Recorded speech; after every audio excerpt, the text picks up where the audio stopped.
Good morning, good morning, good morning to you. Good morning to you. Ooh, that was a rough start. And you know what? I just realized that I forgot to put in my headphones. So we're going to do that and we're going to see if that improves the sound for today. Say hello if you're watching. Hello, everyone. Let's try it again. Good morning, good morning to you. Good morning to you. Was that better? A little bit? Did it sound better? I don't know. I'm trying new things. Welcome, everyone, to Me First Mornings, where we explore the tools, stories, and strategies that help you build No, okay. That guys, why? All right. Welcome to Me First Mornings, where we explore the tools, stories, and strategies that help you build resilience, start over after loss, and navigate life's twists and turns with clarity and confidence. I am your host, Patricia Rivera Wolfson, and I am a life coach, life strategist, actually, energy practitioner, and an intuitive coach. And today, we are diving into something that touches every single one of us at some point, and that is change and our challenges in asking for help as we go through changes. Okay. So this show is always talking about embracing change and healing old wounds. But asking for help is one of the most powerful things that you can do, especially if you're feeling stuck or overwhelmed or you're carrying the weight of the world on your shoulders. This conversation today is for you. So please keep watching. Let me know that you're here. Say hi in the comments or say hi while you're watching the replay. All right. So the first thing that we're going to do is our usual morning routine. We're going to light the candle, take a breath, take some breaths, do a little stretching. I swear I had the lighter. But once again, here it is. Okay, here we go. We're going to light the candle together. So get your candle. We're going to take some deep breaths. And as I light this candle with this thing that doesn't work, this lighter, nope, okay, guess not. All right, we're going to try the big one. All right, don't forget to say hi if you're here. Hi. Okay, here we go. We lit our candle. We're going to take 3 deep breaths. And during these 3 deep breaths, this is how I want you to intentionally breathe. Okay. As you're inhaling, I want you to take the deep breath and I want you to imagine love and eternal light and energy, all the goodness that the universe has to offer. I want you to bring it in and I want you to imagine it going through your body and dissipating all of the stuck, stagnant energy. Okay. And then as you exhale, I want you to release anything that doesn't serve you. Okay. Remember, inhale. We're going to hold for 5 seconds. And during that time, you're just going to imagine the beautiful power and light and love of the universe, of your spiritual support team filling your body. And then you're going to exhale. We'll do that 3 times. Then we're going to do just a little light stretching. We're going to shake it out, and then we'll begin the show. Okay. Or I will begin talking about the topic of the show. Okay. So here we go. Deep breath in and hold and release. Thought I got the coughing fit done before the show. Okay. Another deep breath in. Remember, bringing in all of the love, light, goodness, increasing our capacity to receive the beauty that the universe has to offer us. And hold. Imagining that gorgeous light just dissipating all of the things that don't serve us, that stuck, stagnant energy, and release. One more time. Let's do that together and make it count. Hold and release. Okay, now we do a little stretching. In your own routine, you can add yoga here. You can make it a lot more stretches. I only do the arms and the neck here because we're here together and I want to keep this sort of quick and intentional, okay, because that's where I hold most of my tension. and then we shake it out and release it, asking the universe to transmit that transmit that energy into something that can actually help the universe. Okay. Hi, Deb. Nice to see you. Okay. Now we're going to call in for our spiritual support team. I'm going to say my prayer. You can take this time to say whatever it is that feels connected to you as you call in your spiritual support team based on your own spiritual beliefs. All right. So here we go. Divine Mother, Infinite Father, Creator, Ascended Masters, Archangels, Spirit Guides, and all beings of 100% pure white light. Allow me to be a clear and open channel of your light and love without hesitation or ego. May the highest vibration of love and light connect with my higher self and release any and all things that no longer serve me. I ask that Saint Germain and his infinitely powerful violet flame burn away the things that no longer serve myself or humanity and hold us back from our divine existence. Thank you, thank you, thank you for helping me set an intention today that is in alignment with my highest good for the highest and greatest good of all.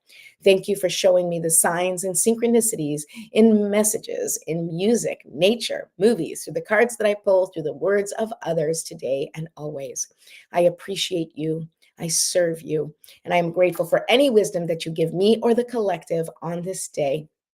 Thank you, thank you, thank you. So be it. And so it is. Okay. Woo!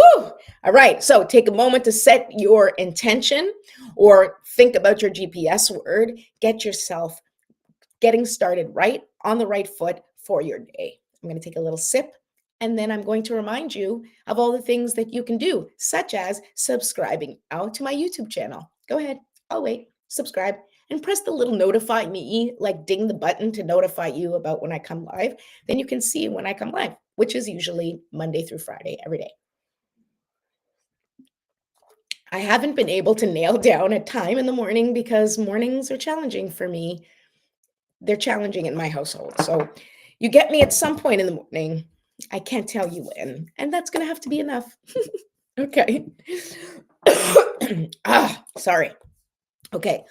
Don't forget that my calendar is open. I'm taking personal sessions if anybody is looking, personal reading, strategy session, or couples readings, which I do and are quite successful. Go ahead to my Calendly and book yourself an appointment. The link is in the description. All right. Okay, let's begin. Change, it isn't easy. It can feel overwhelming and uncomfortable, and most of the time, really freaking scary.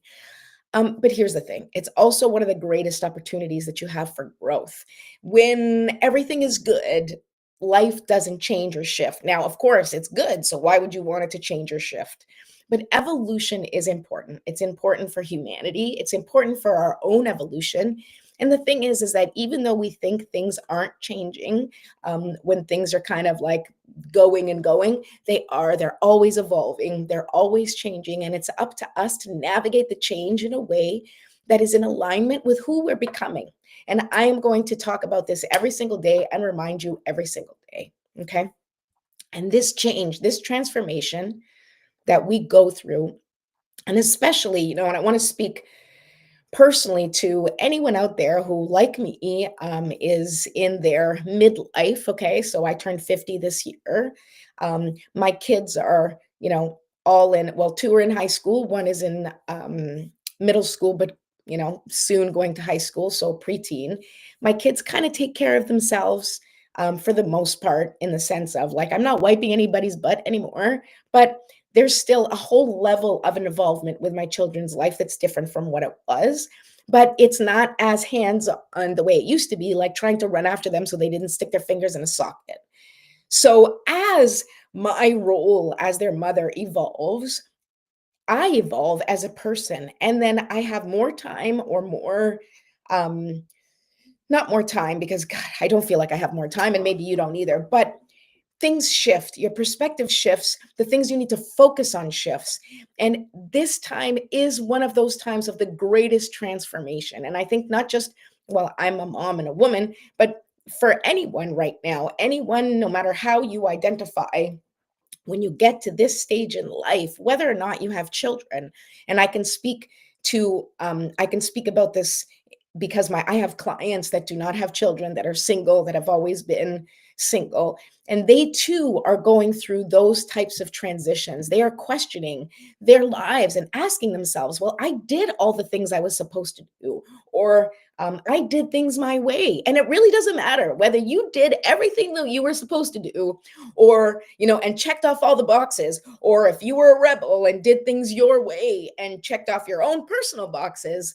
I guarantee you that at some point in your life, usually around this time, usually around midlife, usually somewhere in the, kind of mid 40s to mid 50s, you start to look at your life and go, I don't know if this is what I signed up for. I don't know if this is what I thought my life was going to look like. I don't know if I have really connected with my purpose. I don't know if I feel fulfilled. And that doesn't mean you aren't fulfilled, and it doesn't mean that you aren't happy, and it doesn't mean that you didn't do all the right things. It just means that this is a transitional point of your life where you have the opportunity to reflect on what you've done, what's worked for you, and how you can move forward. And here's the myth that we need to bust right now: you don't have to do it alone, right? The myth being that you got to do everything on your own and pick up your bootstraps and get your things done. I mean, yes, you do. You have to pick up your bootstraps and get things done, but you don't have to do it alone. You don't have to be the expert in everything. You aren't the expert in everything. None of us are, okay? Society has taught us that independence is the ultimate goal. But guess what? That is a lie. It is a lie.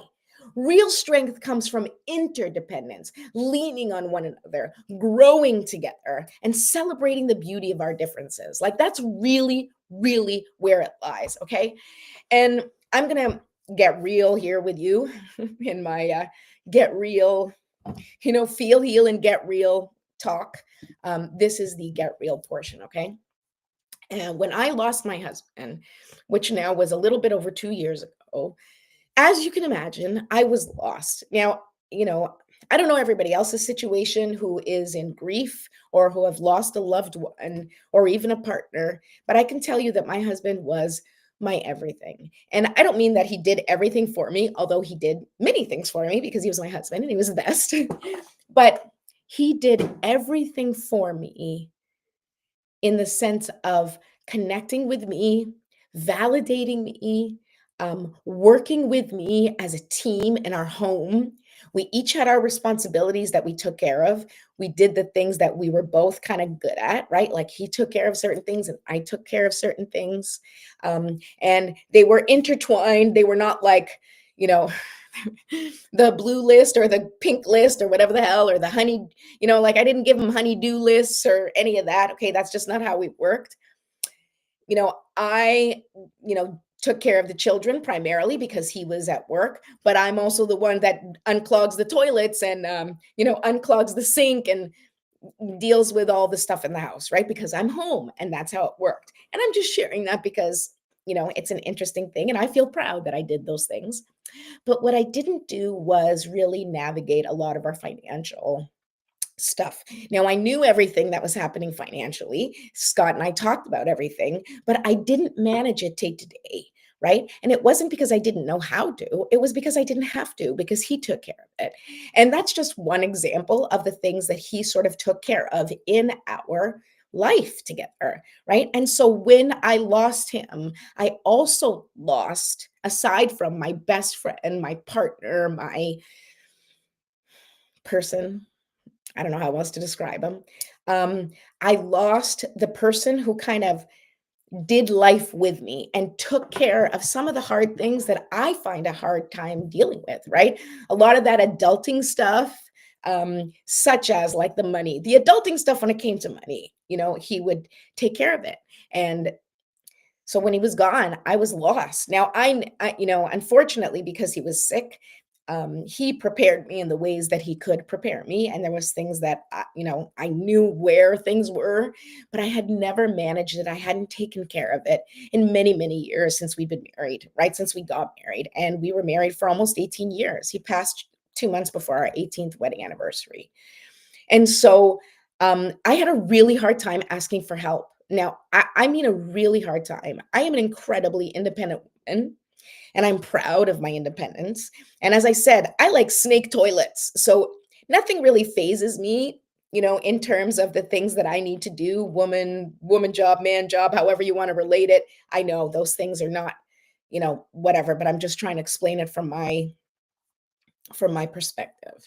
Okay? And from my perspective, I was never afraid of facing anything in my life. I was never every single job I ever had in my life was always like I just kind of jumped in and learned by fire. That's how I did things. And losing my husband and navigating life after he was gone was not much different, in terms of me being thrown into the fire and just having to figure it out. But here's the thing, I wasn't by myself anymore. I had my three kids to raise. I still do. And I found myself really anxious and stuck and not knowing how to take care of things. And even worse, beating myself up and feeling guilty and ashamed that I did not know how to take care of like day to day stuff in our household that was important for the security and well being of our home. Now, I take care of the love and the food and all that stuff, but I wasn't taking care of sort of the other level of responsibilities, the financial responsibilities, the taxes, and all those things. And so I had to do something. And like I said, that's one example. And one example was that I had a lot of friends and I have a really good foundation of people that surround me who offered support, who I had people from every corner. And I'm so grateful for that, saying, how can I help you? How can I help you? Please tell me how I can help you. And the truth is, I didn't even know what to ask for. And again, shame and guilt for not knowing how to do these things held me back from asking for help. It stopped me in my tracks because I was ashamed that I had to ask for help. I felt guilty that I didn't know how to do these things. And so one day I had a friend of mine, and there's two things that I'm going to tell you that helped me, and these are examples for you, and do with them what you will. But they're my own personal examples of how when I finally released the shame and the guilt of not knowing, and I erased the limiting belief that I had to do it on my own. And when I finally reached out and asked for what I needed and asked for help, everything changed for me. And it was so much easier to get through the levels of grief that involved the things to do, right? Like the levels of grief that existed in those daily activities that I didn't know how to do. It made me lose him every time. It made me feel like I was losing him over and over again. And it made me angry that he wasn't there to help me. Now, I was never angry. I have never been angry at Scott, poor guy, because I don't feel anger towards him, even though he left because it wasn't his choice. And he had a miserable end to his beautiful, magnificent, magical life. And that is for whatever reason it needed to be. Okay. But now I had to like take my attention away from that and put it on myself and be like, how can I get myself out of this mess? How can I learn how to do this? And like I said, I had specifically two friends in two different parts of my life. And I've talked about both of them before, but I'm going to talk about them again. And one was my friend Lori, who I now work with the personal organization. And she is someone who said, if you need help, I can help you. And she did personal organizing. So I was like, you know what I really need? It was the one thing I knew that I really needed. I was like, my house is a disaster. Like the closet, the magical closet, which we've talked about, the pantry, like certain living areas were not well organized because we had had a flood 2 years before and I was overwhelmed. And then Scott got sick. So it was just a mess. And so I said to Lori, you know what? I would really appreciate if you could come over and help me organize my stuff. And she did. As my friend, she came every week for the whole time Scott was sick and then after as well. And she taught me how to get organized. And here's the thing, she did it with me. We did this together. And I learned that I could do it because I had her with me. And now I can do a lot of the organization by myself. Now, I know you think that that's funny for me to say I can do organization by myself, and I'm a big girl and I'm so proud of myself because I now do it professionally with the Better Living Company with Andrea, who we work with. But the truth is that I had to learn it from scratch in a way that felt safe. So I had done organizing and decluttering and all sorts of things like that before, but I had never done it in a way where I felt safe making mistakes, making different choices, not taking action, feeling overwhelmed. I felt safe with her because she was my friend. And so she let me feel safe being confused, struggling, not knowing what to do. And she guided me through it and shared with me her expertise and held my hand as I did it for myself. Right. It's that whole thing, like, teach a man to fish, and he'll feed himself forever, right? And that was what she did. She taught me how to take one section at a time and declutter it and manage that, and then how to do that over and over and repeat it in other parts of my house, so that whenever I started to getting overwhelmed, I could go back and do it myself. Okay, so that's number one. Number two, I also called my friend Sarah Finns, who you guys are going to meet tomorrow if all goes well. She's going to be my guest on Me First Mornings as our Fun Friday. And we're going to talk, we're going to do fun stuff. We're not going to talk about business, so to speak, but she's someone else who offered, she's an accountant by trade, and she helps small businesses organize their money, get, budget themselves and do all sorts of things. And I reached out to her.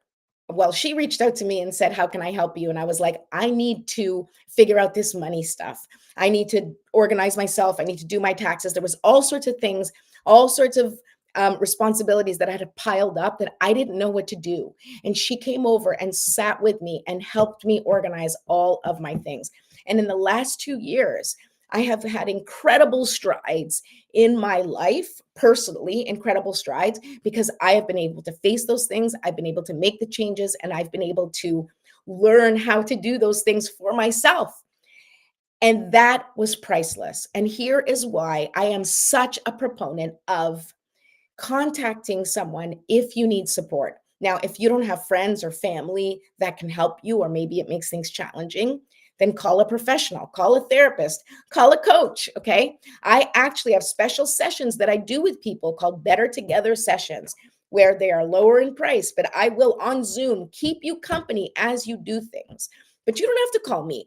Call a friend. Have a friend stay on Zoom with you if they're not close, or have a friend come over. Have someone who you know is an expert in something, or is just better than you in something, and have them come over and help you figure things out. Talk it over on the phone. Have a Zoom session. However it is that you need to do it, I encourage you, please go out and ask for support and help, because sitting in the cycle of shame and guilt does not move you forward in any way. But when you reach out for someone's hand and say, "Hey, I really need help with this," I promise you, I was gonna say, I promise you they're not gonna say no, but people do say no, and that's okay. But you will find somebody to help you, because I would say that the majority of people are happy to help someone in need. The majority of people are happy to use their expertise to support someone else. And so I encourage you to go out and find somebody who can help you through whatever it is you're struggling. And if you want to reach out to me, please go ahead and do it through any of my social media channels, or just, sorry, that's the school calling me, but everything's okay. No worries. Okay. So I'm going to pull a card because I have to go and wrap this up. We got like 2 more minutes. So I'm going to pull a card because I love to pull cards today. And I'm going to pull a card for the energy of today. Okay. I'm going to pull the card for, actually, you know what I'm going to do? I'm going to pull a card to how to release the guilt and shame of needing support. Okay. This is like, what is the advice? Once again, we use the Wisdom of the Oracle, which I love, from Colette Baron Reed. And we're going to ask the cards, what do we need to do in order to release the guilt and shame of having to ask for support, having to get help? Okay. Okay, here we go. Card that came out was Poised, number 48, which comes out to 12. Okay. And 12, which is 2 plus 1 is 3. Okay, which is a magical number. 3 is one of my beautiful numbers. And let's read what this says. Let's read what Poised says. What is it? 48. Okay, we got this.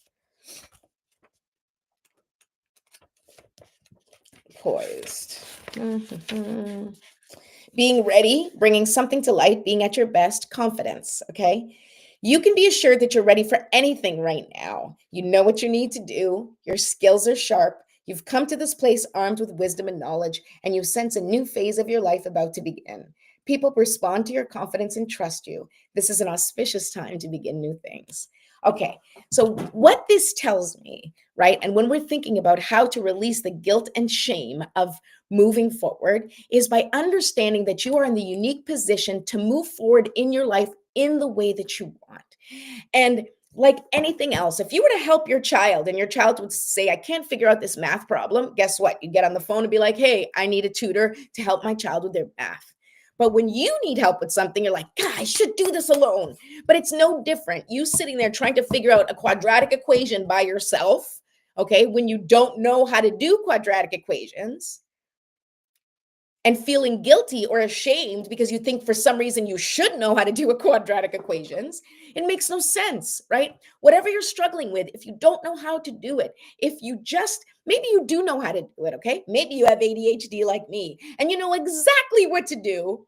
You just can't seem to get yourself to do it. Well, let me tell you something, a little secret. I promise you, if you call somebody who you feel safe with to sit with you and do it with you will be able to do it, because that's one of the things that I have found that has been life changing for me as someone with ADHD is that what's it called? It's called mirroring, I think. I'm not quite familiar on the terminology, but I can tell you that I can barely function without it. If I have somebody with me, just keeping me company in the same room, or especially if it's someone who's like working with me to get something done, I can accomplish incredible feats. And I know you can too. So, and listen, if there's something that you can't accomplish, just like with our children, just like with our children, if they can't accomplish something or if they can't do something, it's because they don't have the skill to do it, not because they're trying to be assholes, right? If you can't seem to get yourself to do something, it's not because you're being an asshole, it's because you might be missing the skills to do it.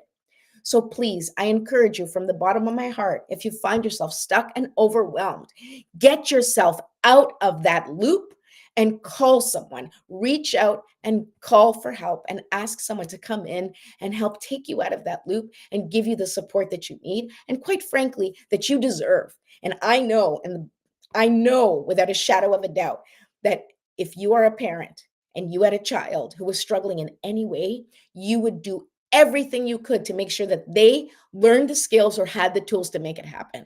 And there's no reason why you can't do the same thing for yourself. So go out there and get some help if you need it.